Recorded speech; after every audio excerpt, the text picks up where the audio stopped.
Okay, Joseph, you are good to go. Oh, all right. We return to open session at 7:43. During closed session, the board directed a settlement offer in 2 cases.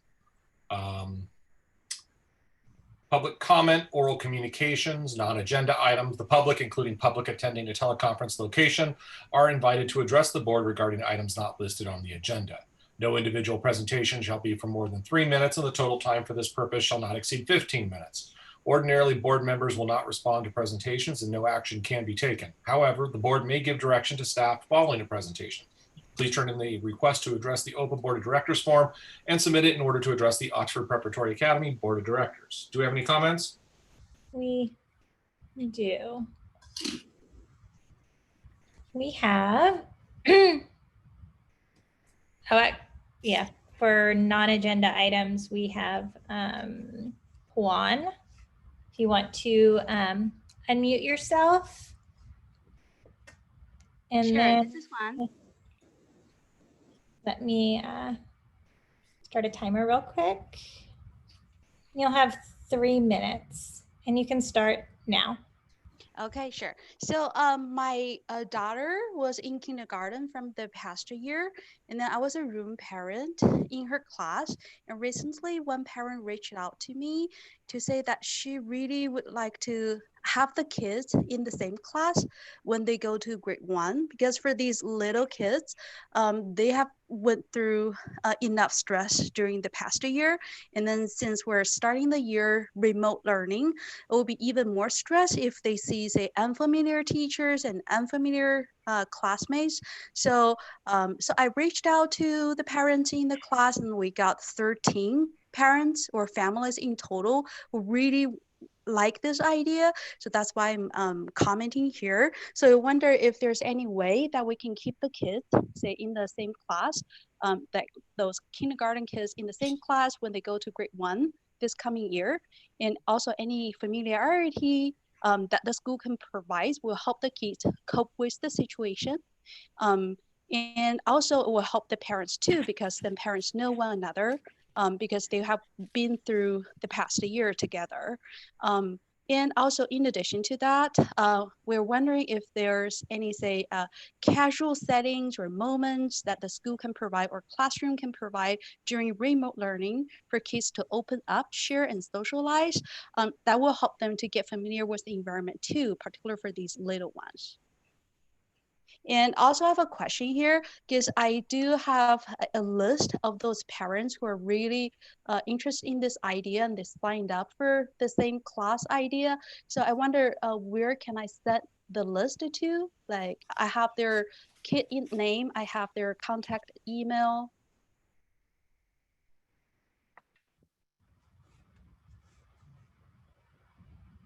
So that's all I have. Thank you. Thank you. You. Okay, we have another speaker, Devin Bayagan. Are you here? Yes, I'm here. Okay, I'm actually going to share my screen real quick so that we can just have the timer up. All right, and you can start now. Okay. So my name is Devin, and I'm the mom of 2 kids in grades 2 and 5 in Oxford Prep SOC. And while I realize we're starting the school with 100% distance learning due to the governor's order last week, I'm wondering what will happen when Orange County reaches the 14-day benchmark of being off the watch list. Will parents be given the option to choose distance learning for their children if they don't feel comfortable or safe sending them back to campus? And can we do this without giving up our spots in the seat-based program? All we're asking for is a choice to allow us to choose the 100% virtual model without forcing us to do independent study and lose our spots. If the other schools in our district can offer this, I feel that you guys should be able to do the same. We can help create smaller class sizes for the children of essential workers or those who need on-campus daycare and meals. And I don't feel that we should be penalized for making this difficult choice by permanently giving up our seats. If you make these students go through the waiting list process all over again, you're disregarding the hours of volunteer time and money their parents have spent over the years supporting OPA. In other words, if you make families give up their seats, you might lose them forever. No one knows the long-term effects of this virus. It's not a joke or a hoax. And one death from COVID, from a school-related transmission, is one too many. I feel that this shouldn't be a political issue. We all want our kids to be happy, healthy, and safe, and we shouldn't be putting them or their teachers in harm's way. I urge you to listen to parents and teachers and give our children the choice that they deserve. Thank you. If it's not already up on the website, can we direct staff to make sure the answers to those questions, or maybe if we had an FAQ section, because I know we've been asked several times. That way our parents can get the information on why some of those things can and cannot happen. Mm-hmm. Yes, we can do that. Thank you. Okay, and we have one last speaker, Randy Meese. Randy, are you here? Hi, can you hear me? Yes, and Yes, hi. I just wanted to also touch a little bit more on what Juan was asking for, and I have to second her motion, particularly for the youngsters, right? The kindergartners, they have developed these relationships with their 30 other friends, 29 other friends. It's been a tough year for them. We feel it would be a smart move if we could leverage those relationships, extend those relationships into the next class. Why throw them into another class where they maybe only know 5 or 6 kids? It's hard enough that they're not, it's a good chance they may not go to school for the whole year. So whatever social interaction they have, we should leverage, we should build upon, and not lose the investment that we've made in the relationships that the kids have with each other. That's all I wanted to say. So if that's something that the school is considering, please consider it. If not, please consider it again. Thank you. Thank you. Thank you. Is that the end of our public comment? That is. All right. Let's see. Oops. Next up on the agenda, no loss, is, lost my page. Consent items. We have the following on the consent items, which are the minutes from the regular meeting of the OPA Board of Directors on June 25th, 2020, personnel action items, and a Capital Group Associate matching gift of $500 from Alan Walden, and a Capital Group for any fees and other expenses related to OPA's administration of the Scripps Spelling Bee. Do I have a motion at this time? I make a motion. Do I have a second? I second. All right. All those in favor of the consent items, say aye. Aye. Aye. Those opposed? This motion passes unanimously. Next up is item 6, items scheduled for presentation. Presentations are limited to 10 minutes. First up is a state budget update from Ms. Parikh and Dr. Kernan. Aye.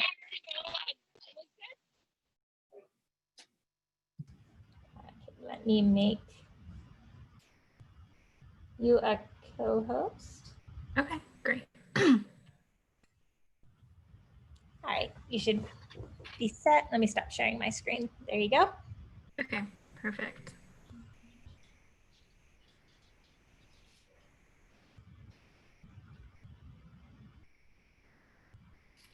Okay, can you see the presentation? Yep. Okay. So what we're presenting today is an update on the state budget and the impact on OPA's budget that you approved at the last meeting. There is still items that are uncertain as we're looking forward into the next year. And so this is just a preliminary update, and we'll keep you apprised as we get more information.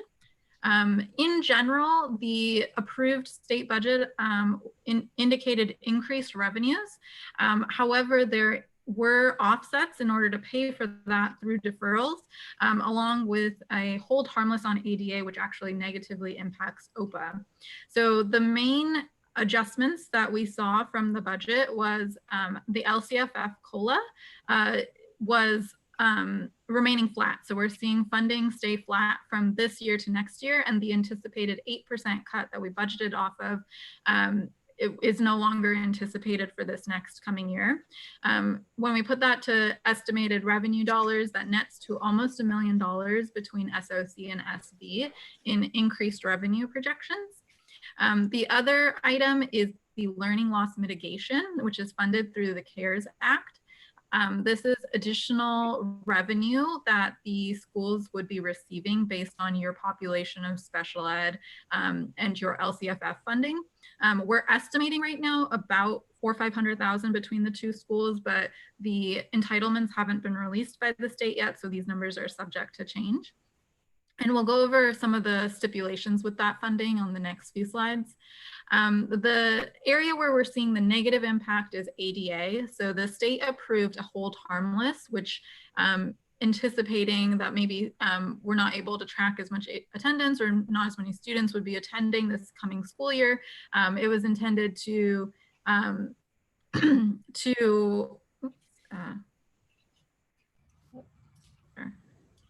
not sure what this blue line is, but we'll go from there. The intent of it was to hold schools harmless, so that way you're still remaining whole in terms of funding. However, in OPA's case, we were anticipating increased attendance for 2021 with your independent study and additional students. And so what this means is that we're no longer being funded on those additional students that we're anticipating serving in this school year. This is still a subject of review with the legislature. The budget was approved without funding for expanding schools, but we're hoping to see some change in the next few months as the legislature gets back into session.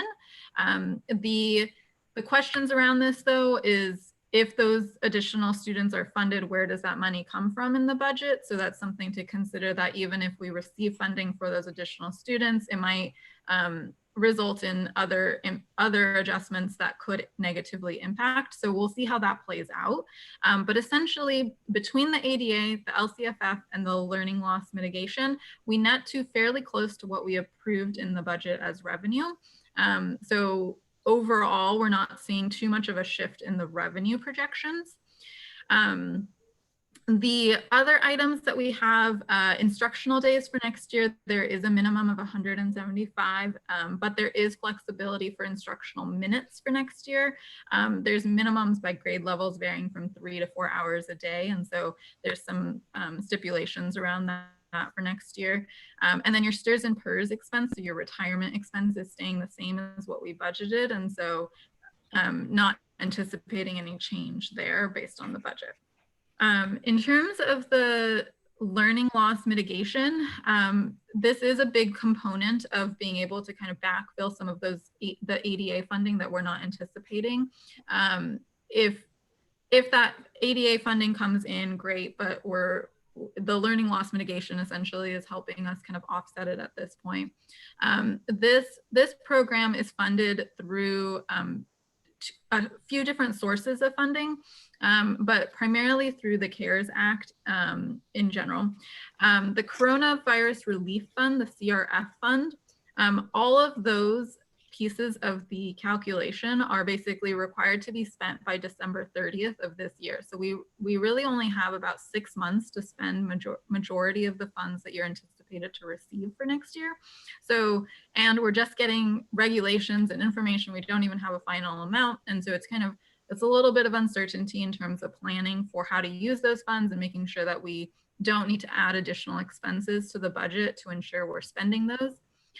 The good thing is the GEAR, the Governor's Emergency Education Relief Fund, that's about 25% of the special ed revenue, you can spend it through 2022. So we have a little bit more time on that. So just keeping in mind that we do need to spend these funds fairly quickly, and we're still trying to get more information on exactly what we can spend it on and what the regulations and reporting requirements will be to make sure that we can use expenses that we anticipated or potentially add other expenses. One of the stipulations is that you will have to, as a board of directors, approve the new LCAP, which I'll go over at the end of the presentation, before September 30th in order to receive those funds. So that is something that has to happen to receive them. The other item with learning loss, like I mentioned, we're still learning about what the expenses are that are allowable. So far, everything we've heard is fairly vague. So, you know, that's kind of a little flexibility in terms of how we spend it, but we're getting more information every day.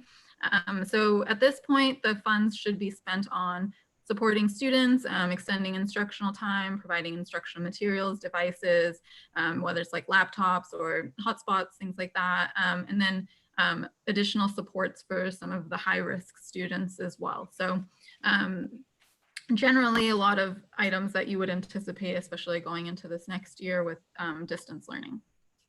In terms of how the state proposes to pay for a lot of these increased revenues is increased deferrals. So though we're receiving about the same amount of revenue as we budgeted for, we're actually in the cash that we'll actually receive next year, we're receiving about $100,000 less than we were originally anticipating.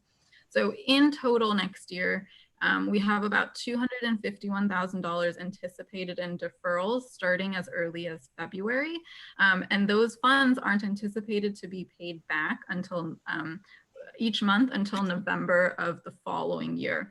So that's really creating additional cash strains. We aren't anticipating either school needing to borrow at this point, but it's something to be aware of, that we do have a significant amount of deferrals at $250,000, and that starts the following year in a significant amount of debt, especially at the state level, which could result in funding cuts that year. So just kind of planning for end of this year, start of next year, and making sure that we're prepared for that going into this year. The last slide I have is just about the new LCAP. It's the same acronym as the LCAP as you've been approving on June 30th each year, but it's an entirely different plan. It's called the Learning Continuity and Attendance Plan. It's the new requirement that needs to be adopted by September 30th of this year. There is a public hearing requirement with it, and it has to be at a separate meeting. So potentially your August meeting could be the public hearing, and then the September meeting for approval of the new LCAP.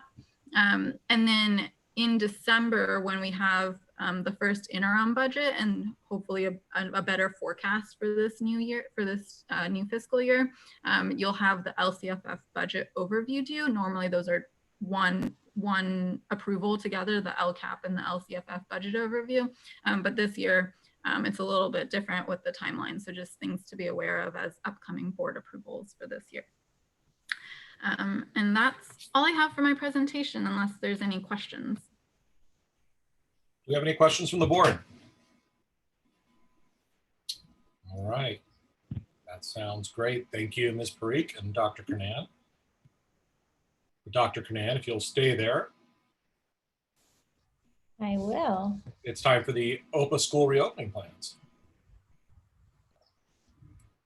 All right, let me share.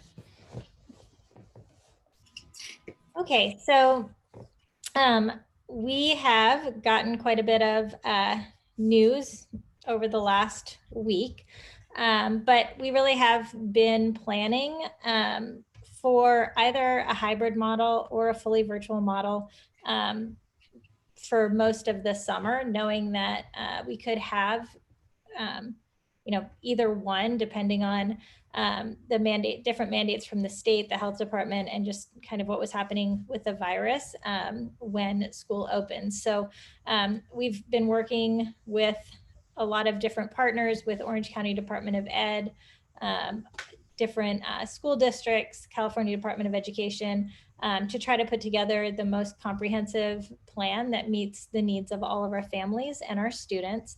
And really looking at updating the guidelines in our plan every time new guidelines come out.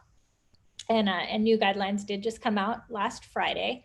But always when we're looking at any of our plans, we look at them through the lens of a few different principles. So number one, keeping students and staff healthy and safe, ensuring continuity of instruction and learning, making sure that we're not just providing instruction, but we're providing engaging, high quality learning experiences for all students.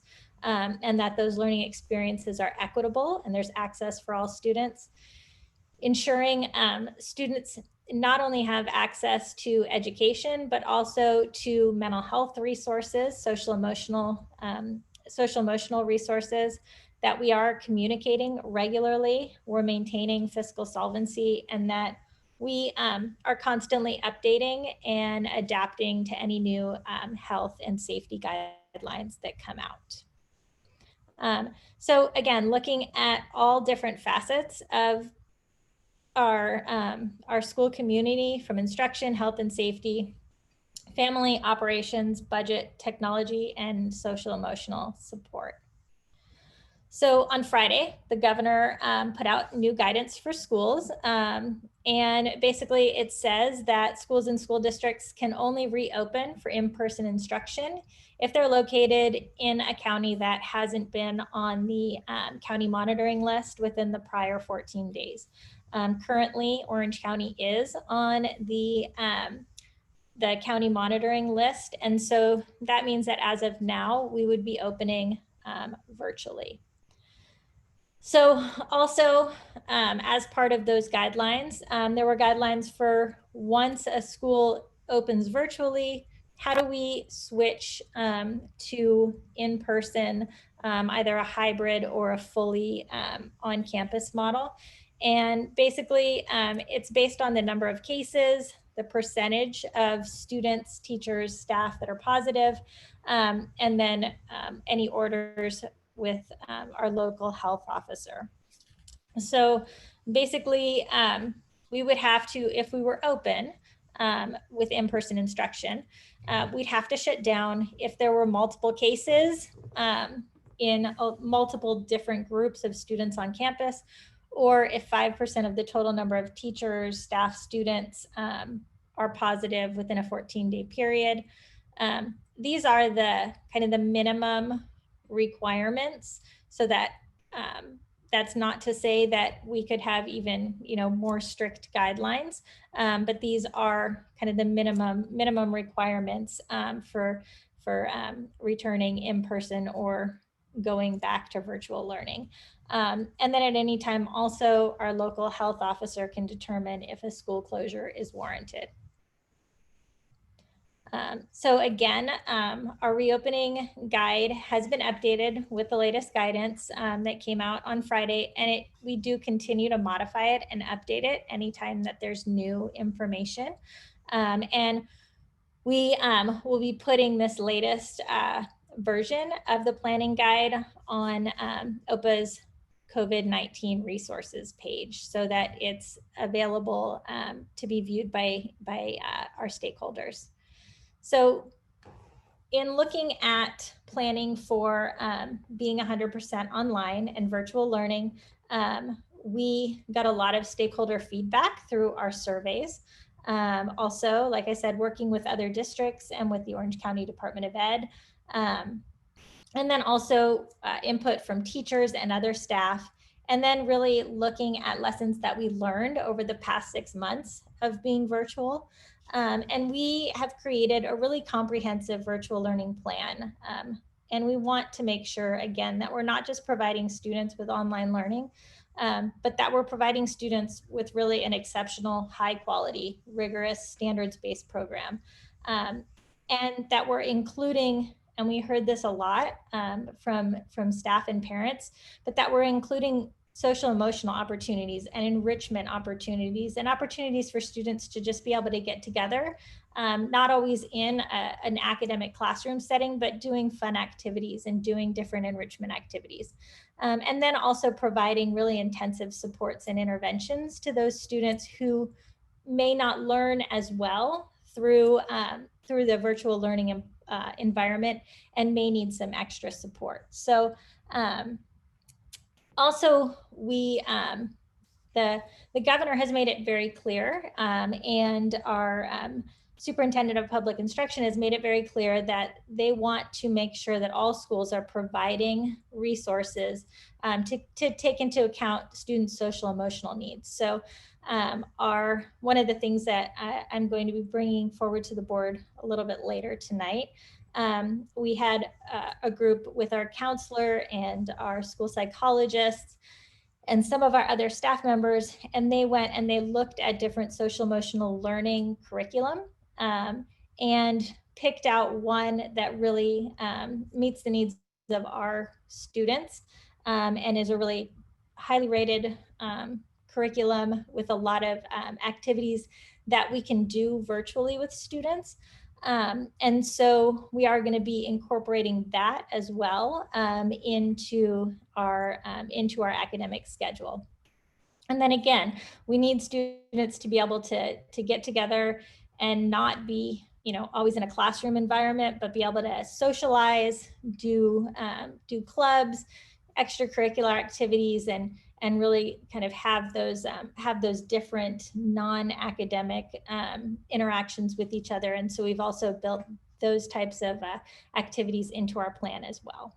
So in looking at the survey data and talking with teachers and looking at what is being recommended for virtual learning, we really wanted to kind of up the amount of time that students have face-to-face interactions with teachers and other students. So we want to make sure that our program, our students are getting a similar education to what they would be getting if we were in a seat-based program, and that they're not missing out, that they're really getting the same standards at the same level of rigor, and being able to meet the same academic expectations. So we did add in quite a bit more synchronous learning per day.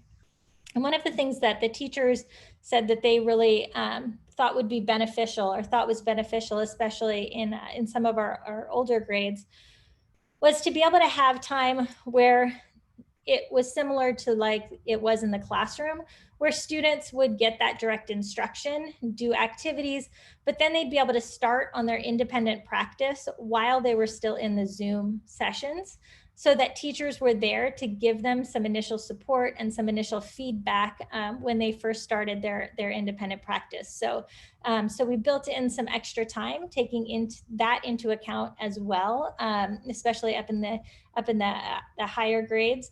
And then also looking at the fact that sometimes students in the lower grades have a little bit less of an attention span. And so they really have a hard time sitting on a Zoom session for more than 45 minutes to an hour at a time.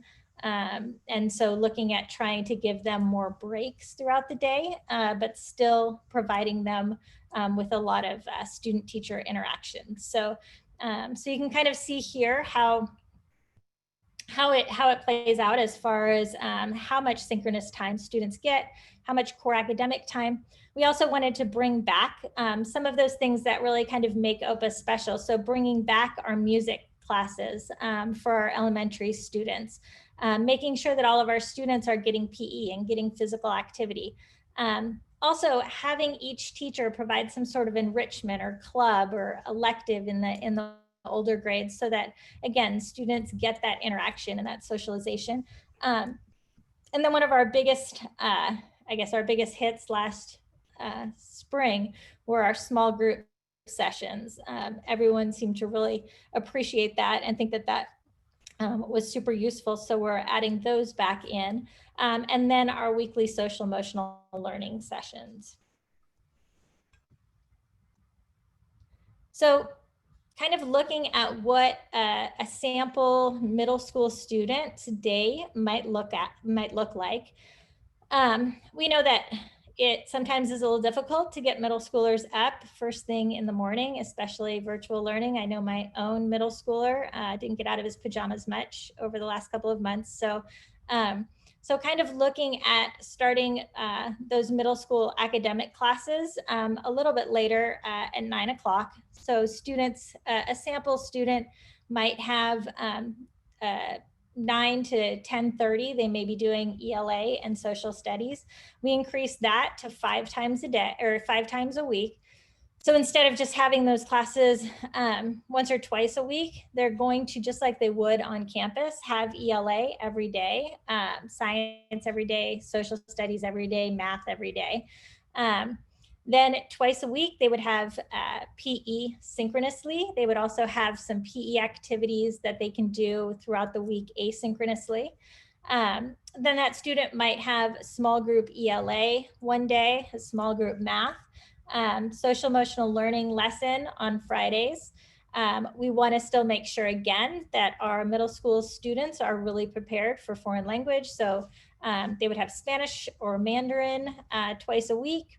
Then office hours for their world language.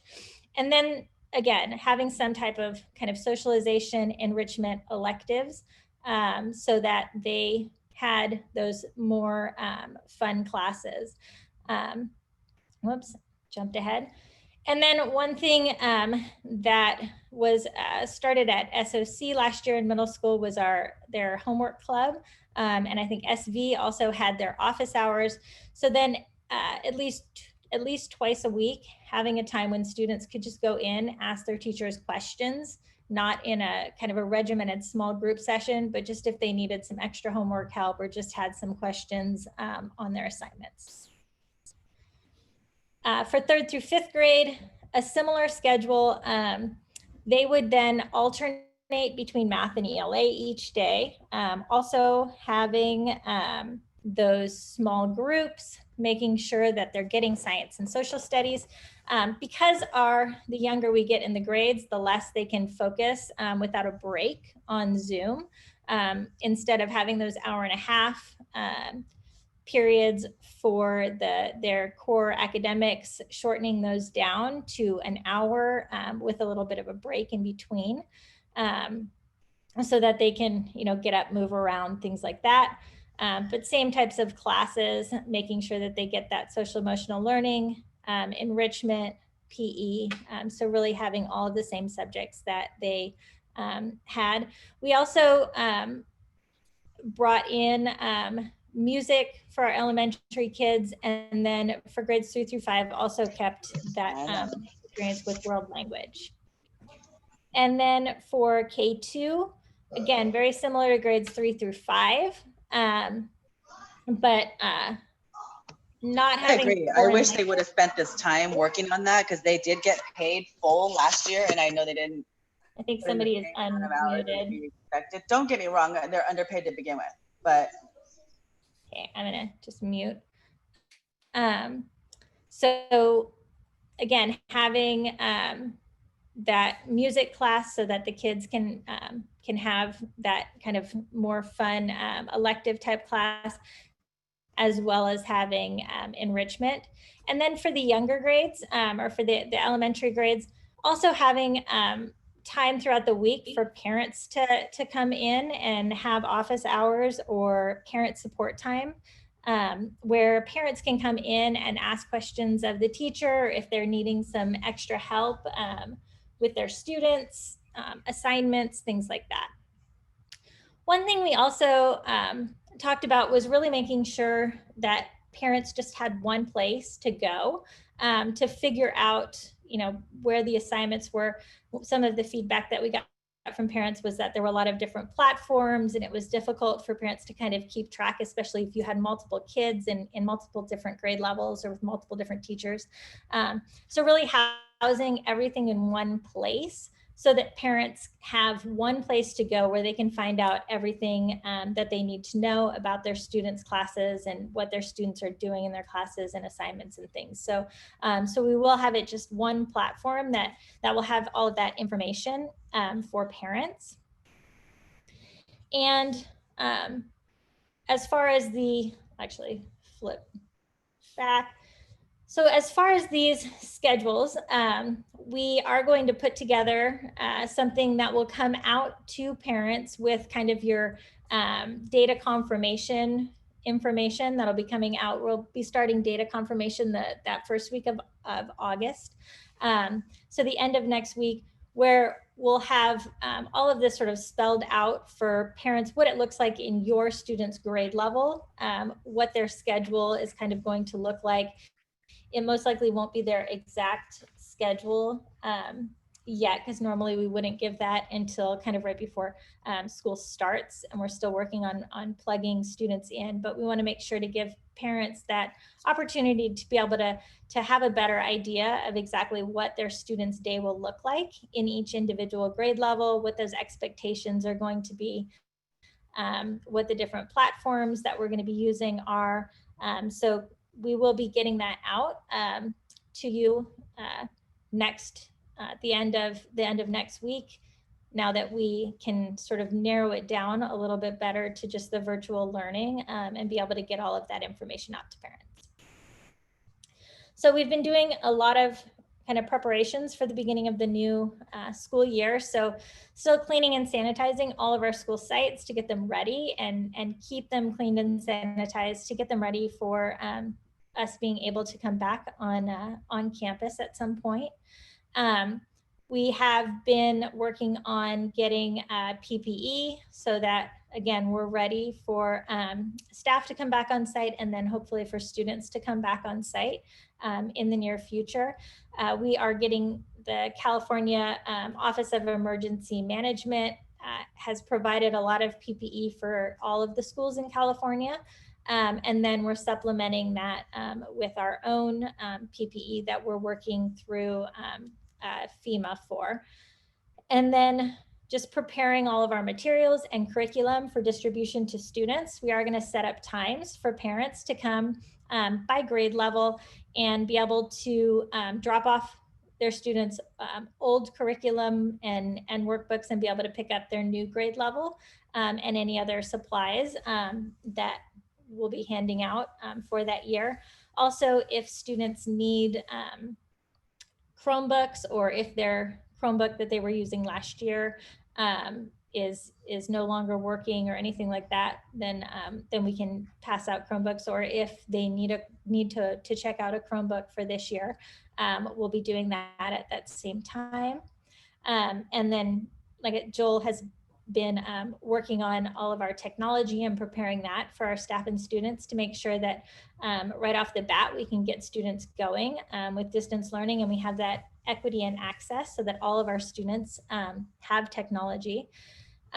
We are also going to be doing quite a bit of staff development to get our staff ready for virtual learning and make sure that everybody has what they need to be able to provide that really high quality education that we expect at OPA, and preparing our online learning platforms, online learning materials, and then again, continuing to create those learning schedules for students. So some of the professional development that we are preparing for our staff, more kind of how to maximize our Google Classroom so that parents and students and everyone has that one place to be able to go to access all of the information that they need for virtual learning. So putting all of that information in one place so parents and students aren't having to search around for it. Also kind of using our website to get information out and be more user-friendly. Teachers are also working on flipped classrooms, which is a really effective way to present information in a virtual learning environment. And we also have our new math program and assessment program so that we can have real-time progress monitoring data on students to be able to make sure that we know where students are academically, and we're providing instantaneous supports if students are falling behind. And also we can make sure and assess that we are really providing the same level of rigor and the same level of instruction that would have been provided were we on campus. Also looking at how to modify our science curriculum for virtual learning, how to better use the different features of Zoom, looking at our standards and our pacing and pacing it to make sure that, again, we're getting a really rigorous education for our students, and then also our social emotional learning curriculum. We also looked and we wanted to make sure that we were providing nutrition options and childcare options for families who need that on campus. So the YMCA, as they've done in the past, is still going to be providing all day and half day childcare on each of our campuses. We're expanding the available rooms for them so that we can ensure social distancing while we're out on virtual learning, and so that they have smaller group sizes. And so again, like normal, they'll be open from 6 a.m. to 6 p.m. We're also partnering with the Boys and Girls Club to provide some afternoon outdoor enrichment and kind of recreational activities on both campuses. So this would be a half day from 1 to 4:30. It would be a much more cost-effective option for parents and more activities. So a lot of sports, art.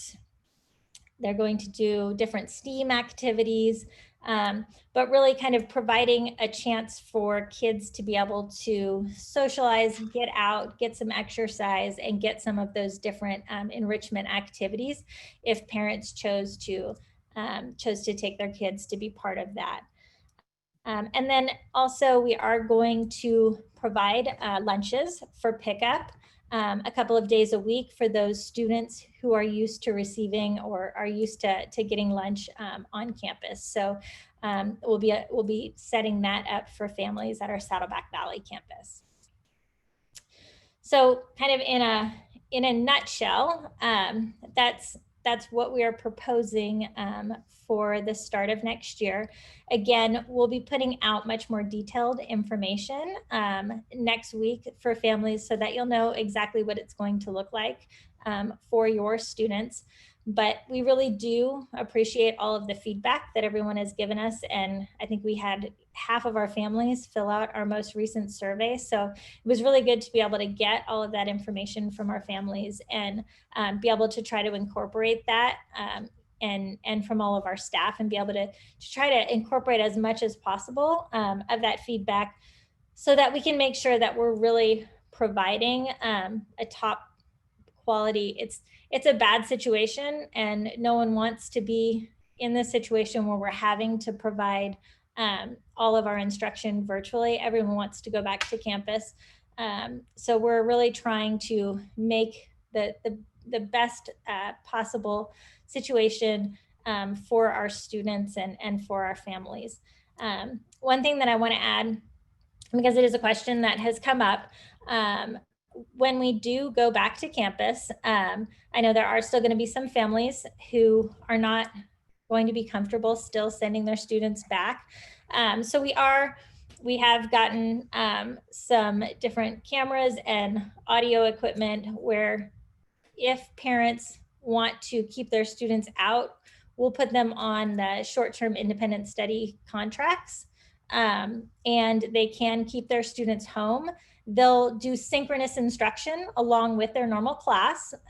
They'll just be doing it from home rather than in the classroom. That way they won't get anything different. They'll still be able to follow right on pace. They won't have to switch teachers. They won't have to switch classmates. They'll be with their same friends. And a lot of that, if we go to the hybrid model, a lot of that is going to be done virtually anyway. And so, I think that for those students who just, for that short term, if we go back for, the last trimester or something like that, we don't want to uproot them from everything, their teacher and their classmates.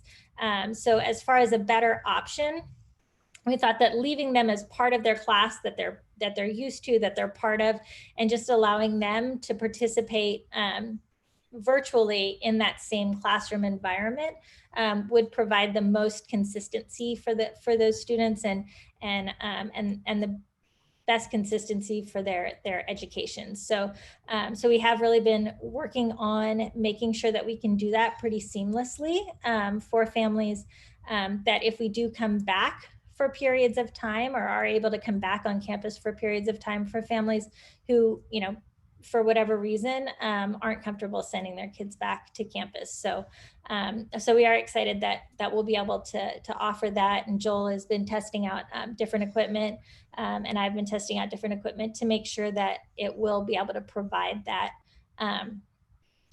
provide that in an effective way for our students. So just kind of wanted to throw that. We're not there yet because we're not quite back to where we're going to be in that hybrid environment yet, but we want to make sure that we're ready when that time comes to be able to provide those options for families, whether they want to keep their students home or send them to class. So any questions from the board? I guess I'll go first. Obviously, you have outlined hours of instruction for each of the grade levels. And I really have two correlating questions around that. First, what is the state requirements, and are we exceeding the state requirements for that? So the state requirements for most grade levels would be 4 hours a day of synchronous and asynchronous instruction. So we're exceeding that just with synchronous instruction. And in middle school, we're exceeding that, and we're meeting it with elementary instruction. And then if you add in the asynchronous instruction to that, we're far exceeding what the state minimum requirements are. Understandable. And then my other question was, why is some grade levels having more hours of instruction versus others? If they were in regular school, they would all be having the same amount of instruction, except kindergarten, Yeah. So for our younger kids, although they would be in school the same amount of time, they would have more time in recess and doing other activities that aren't kind of hardcore academic based activities. And that most of the recommendations from the state are that you can't really put a kindergartner in front of a Zoom screen and have it be really effective instruction for longer than about a 45-minute period at a time without them having some breaks in between. And so we tried to build those breaks in while still giving them a good amount of instruction that would be somewhat similar to the amount of instruction that they would have if they were in the classroom, and we took out some of those other non-academic periods. Got it. I have a couple more questions, but I'm going to let other board members. Any other questions from the board? Or are we going to go right back to Ms. Travis? Ms. Travis, you're on a roll. Please continue. For you. I would say that I would be speaking for several parents in that I think I would really appreciate this PowerPoint being shared on the OPA website. I think that would be extremely helpful following this meeting. And one of the other questions that I had is around small class instruction. What is, how are you going to ensure that, is that going to be the same as spring, or how are you going to make sure that that's kind of standardized coming fall? So we will have standardized, kids will be scheduled into those sessions. And so there will be standardized sizes based on their grade level. In the younger grade levels, those small classes will be a little bit smaller. Whereas in middle school, because the teachers have a lot more students because they have 2 sets of classes, but the kids get 2 small group sessions, those sessions will be a little bit bigger. So in middle school, they're about 6 or 7 kids, whereas in elementary, they're probably capped out at about 5 kids. And then the last question that I really have is, how are you going to ensure that these standards that you're proposing are going to be upheld? I think for all parents, they're really concerned that their kids aren't going to get the learning experience that they need. So what's your plan to have ongoing evaluation and monitoring for the virtual learning? So one thing that we really want to implement this year is a lot more assessment and progress monitoring for students. So being able to really determine where they are in the standards that they're mastering, so that we can ensure that, based on what those, what standards they were mastering in the past, that were there or exceeding where they were as far as, each trimester, what standards that they're mastering, and really having that progress monitoring throughout the trimester, so that we're not trying to play catch up. If they're falling behind, we know immediately. As far as for classes and things like that, having those set schedules where everyone knows that, this period starts at this time. Last year, because we went out and we kind of put everything together just in a couple of days, and the intricacies of doing all of these crazy schedules, we kind of relied more on the teachers really scheduling their own times. Whereas when we're in regular seat-based instruction, we have different periods throughout the day, and period 1 starts at 9 o'clock. And so really having those different set periods, and having those links remain the same for that class throughout the year, so that parents know what time that class starts, what the link is, because it's the same every day to get into that class, as well as our administrators then can go in and be in those classes and monitor that instruction, and provide feedback and support to teachers on a regular basis within those classes. Thank you. I think that's all the questions I have for right now. Okay. When will the plan, I'm sorry, I do have one No, more. go ahead. Will the plan be Whoa, ready? whoa. Come on. Oh, strict 5-question limit. Sorry, go ahead.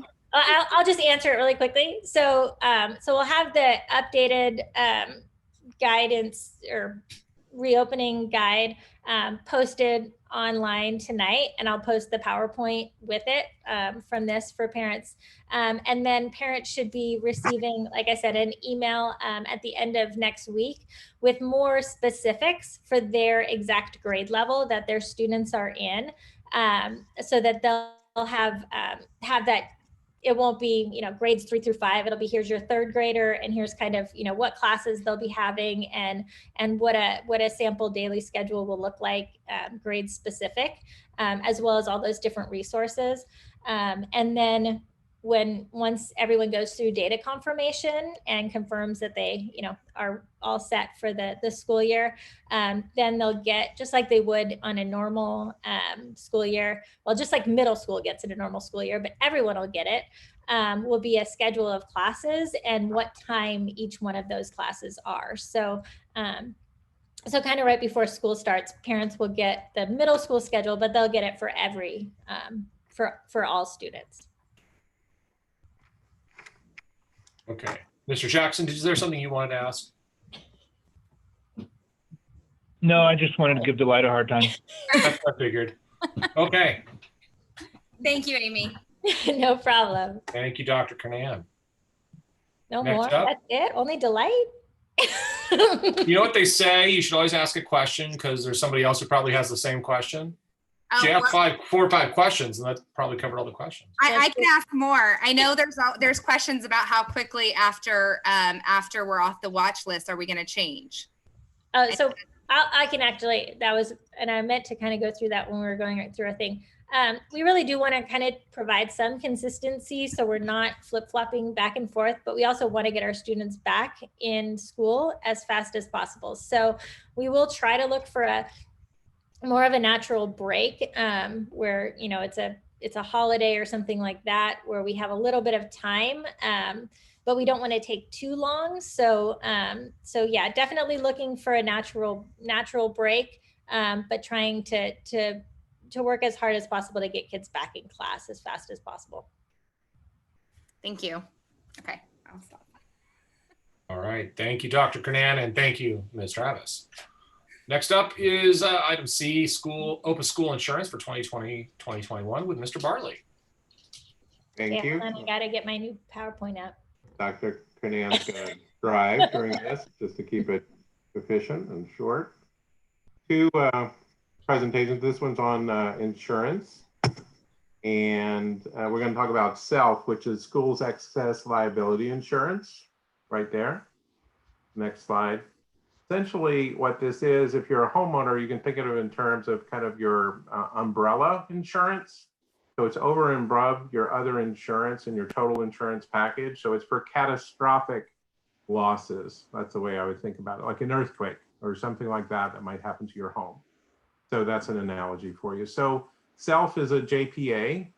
So it's a joint grouping of schools that was created a number of years ago, and it's member owned, it's governed, and it consists of a number of members across the state. Next slide. What they provide is that over and above insurance, like I was saying, that excess, okay? So it's up to 55 million. They have a number of years, 35 years experience. They do advocacy at the state level, and it's a really great program for OPA because they're negotiated discounts, which helps us. So on the next slide, basically OPA can't get anything better on the open market than SELF. And it was a great thing that OPA signed up for SELF and became a part and was admitted to this consortium in 2010 for the reasons that we just talked about. The total contribution for this year is listed there, 22,000. That's essentially the premium, if you will, for this excess coverage. And tonight, we're going to be asking the board to approve payment for this, just as we did in previous years. And the rest of the insurance program we'll be talking about in a future board meeting to round out all the coverages. And there's many lines of insurance that we'll be talking about at that point. Any questions on this presentation on SELF? Any questions from the board? Does not appear to be. Thank you. So the next presentation that Dr. Kernan is going to pull up has to do with, I'll wait for you, Mr. Haney. All right, I'm ready for you for the OPA Employee Handbook 2020-2021. Right. So the handbook is something we update every year with our employment attorney and group. We all work on it as a team. It consists of things that are statutory in nature, things that must be updated based on the law, right? As well as practical things that help the organization to run, help OPA to run. So what we have here are just a few slides of the material changes for the 2021 employee handbook. We can see that immigration compliance, this is a statutory change to the handbook. You can read the wording there as well. We presented the entire handbook in the board packet, but we'll just cover these changes. I'm highlighting on page 5, professional boundaries, student staff interaction policy.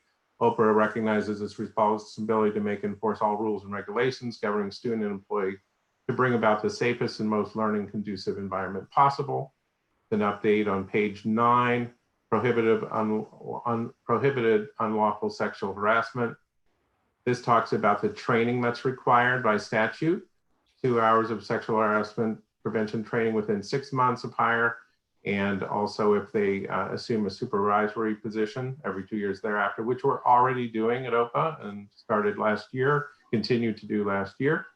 On page 12, this is not underlined, but it is a new section by statute, lactation accommodation, as far as what's required there. On page 17, employee business expense reimbursements and travel time compensation. This actually goes on to the next page, and it talks about expenses that are required to be reimbursed to employees having to do with their travel, if they were to attend a conference, something that is school directed or school related. That's included here as well. And it does tie to the OPA fiscal policies manual. So there's a reference there as well for those specifics, per diem information, that kind of thing for travel expenses. Travel time is compensated for time spent traveling if it's a part of that employee's daily work schedule. It's not to and from work because that's your normal commute, but those the particulars are listed here. And again, it's been blessed, so to speak, with our employment attorney. And then non-travel employment employee reimbursement is listed there. For any other things, it does require the executive director's approval as well as the site chancellor approval. So we're just highlighting and I'd say making more clear between the employee handbook and also the fiscal policies manual. which will be approved at a future board meeting. So it all ties together in a way that makes sense and is very clear for all employees as we move forward. The next slide are a few more of the material changes. Sick leave, just clarifying some language about annual use of accrued paid sick leave is limited to 80 hours. And then the OPA pregnancy disability leave sick time pilot program, which was approved by the board originally last year. And it was also extended for this school year, 2021. We've incorporated, instead of as an addendum, a separate policy, we've captured it in the handbook, the employee handbook. Page 38 is a statutory change and improvement to the handbook on bone marrow and organ donor leave. And then finally on page 49 of the handbook, the temporary telework policy, which was implemented in March of this year. It is now incorporated into the handbook as an addendum, as it was already approved by the board at the time. Any questions on the material changes to the employee handbook? Any questions by the board? This is Raymond. David, I have a quick question. Good job there. So we, just a point of clarification. So with the pregnancy leave, we originally had some period, I'm looking back 18 months or so, maybe 2 years. We originally had a period. There were some coworkers that requested we take a look at that, and we did, and we extended it in some way, I recall. Is that right? That is correct. Last school year, 1920, it was approved by the board as a pilot program. We were waiting to see if AB 500 was going to be approved by the state. It has not been yet, but we thought this was an excellent way to support our employees, and the board agreed for this year to extend it for this year. And it will last through the end of the school year, in which case we'll look at it again and see where either the state is or where OPA wants to be positioned. But it's been something that a number of employees have taken advantage of, and I think it's been a really great benefit. Super. Okay, great. I just wanted to make sure because I was pretty happy that we did that. So great to hear that we're doing it. We're extending it for another year. Yeah. Thank you. Any other questions or comments from the board? All right, Mr. Barley, thank you very much. Next up are the board reports or comments. Ms. Campos, do you have any board comments? No, I'm good. Ms. Travis, do you have any board comments?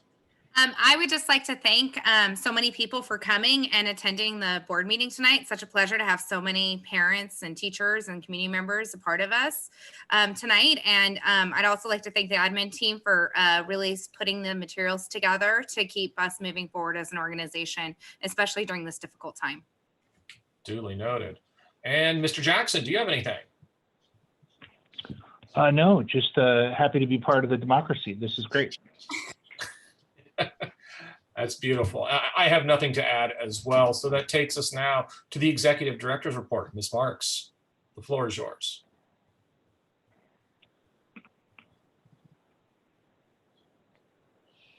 Okay.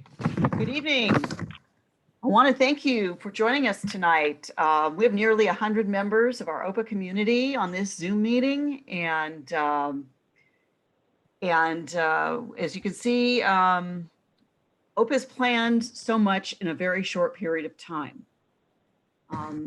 As you heard tonight, we're committed to providing an exceptional education and support system through distance learning, our hybrid models, and campus-based instructional models. And as we reopen on August 19th, we plan to provide childcare.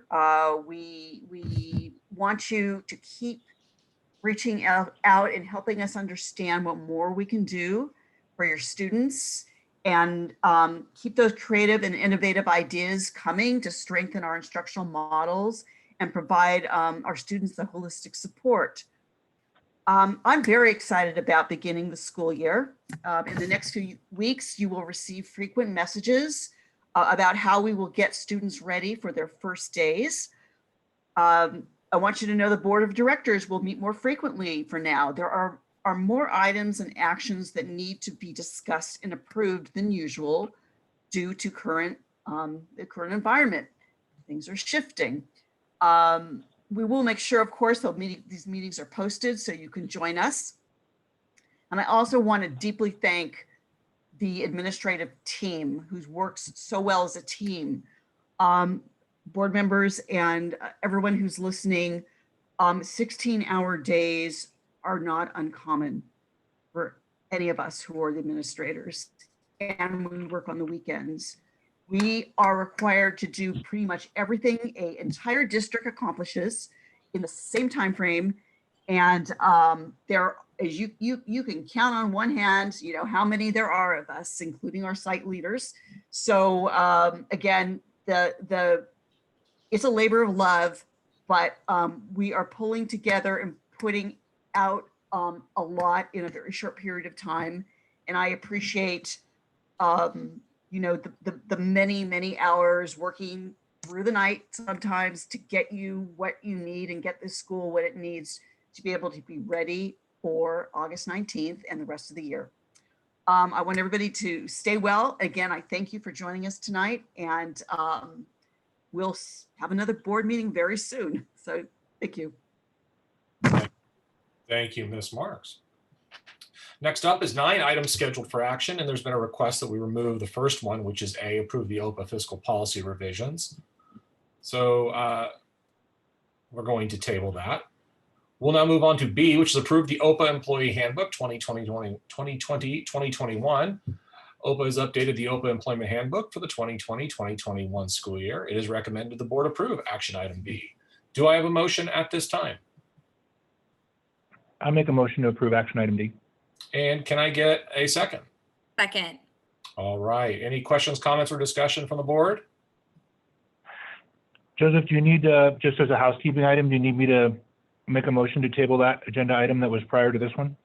If that's a belt and suspenders kind of thing, I'm happy to do it. Okay. I'd like to make a motion to table that fiscal agenda item. So you're embedding a motion inside your motion? Can I Oh, no, suggest let's that your do all motion in be favor. to approve action item B and to table item A? I'd like to make a motion to approve item D and table item A. And you've withdrawn your initial motion, correct? I do withdraw my initial motion, yes. Okay, so the motion is to approve action item B and to table action item A. Do I have a second? Second. Whew, that's reassuring. Now, is there any questions or comments from the board on this item? All right, hearing the crickets. All those in favor of the motion to table item A and to approve item B, say aye. Aye. Aye. Those opposed? This motion passes unanimously. We next move on to C, approve the OPA Parent Family Handbook 2020-2021. OPA has updated the OPA Parent Family Handbook for the 2020-2021 school year. It's recommended the board approve action item C. Do we have anyone who's going to present on this one?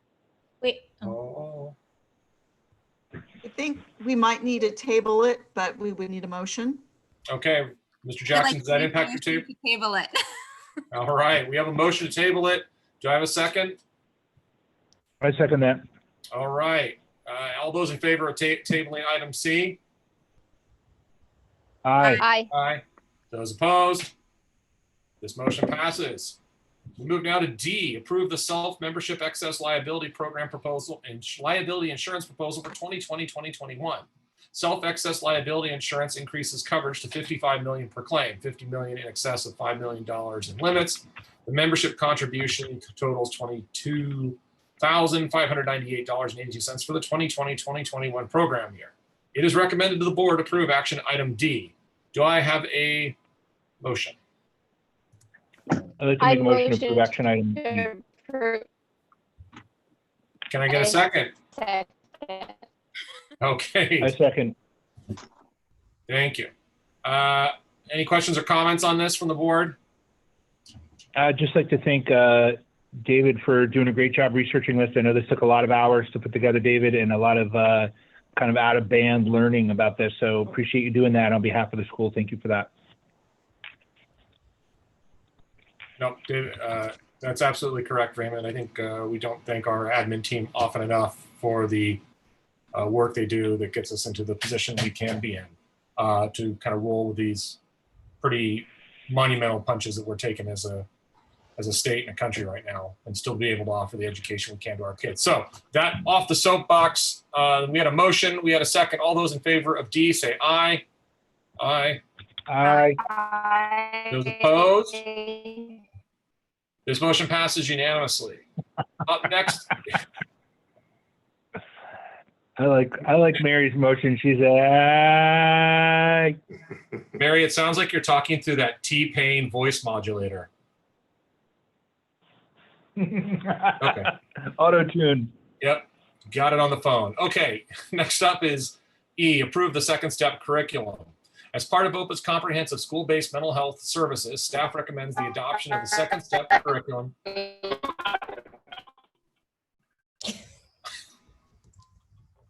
Mary's back. For grades K through 8, social and emotional learning reflects the critical role of positive relationships and emotional connections in the learning process, and helps students develop a range of skills they need for school and life. After researching several SEL curricula, staff recommends the second step curriculum. This curriculum applies the 4 core competencies of self-awareness, self-management, social awareness, and responsible decision-making in a format that is easily accessible and engaging for all grade levels. Additionally, it provides resources for teachers and parents and is available in both digital and hard copy formats. The cost of the program is $3,186. It is recommended the board approve action item E. I make a motion to approve action item E. I said. Mary has seconded. Mary second, third, fourth. Okay, let's do it. All right. Any questions, conversations, discussion from the board? I did have one question. This will be available to be utilized in distance learning, correct? Yes, so they does have online accessible lessons. This would be for kits for all of our grade levels for both school sites. And they do have also videos and resources for teachers, both virtually and hard copy. All right. Any other questions or comments from the board? All right, seeing none. All those in favor of approving action item E, say aye. Aye. Aye. Aye. Those opposed? This motion passes unanimously. It is now that time for adjournment. It's recommended the board adjourn the regular meeting of the Oxford Preparatory Academy Board of Directors on July 23rd, 2020. Do I have a motion? I make a motion. I make a motion. Do I have a second? A second. All those in favor say aye. Aye. Aye. Raymond has put us over the top with his approval. We are dismissed. Meeting adjourned at 8:55. Thank you very much. Thank you. You.